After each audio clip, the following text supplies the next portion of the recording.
Okay, what if to draw the daisies right in the midwinter?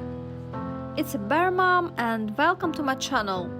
Today I wanted to draw some daisies and it's not just some picture. I decided to create an effect for Instagram stories.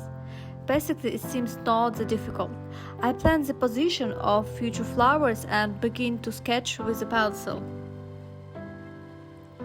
Then I drew light white color petal and yellow center. It turned out pretty well. It remains the case for small to duplicate my flowers through all the screen with changes the size.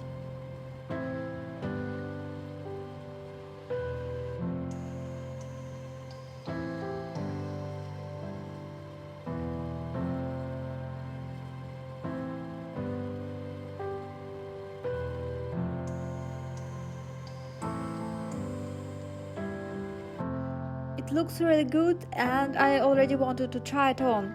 Alright, I hope you enjoy my video and you can support me with your hot likes in this freeze winter. Check my Instagram and of course use the daisies. Bye!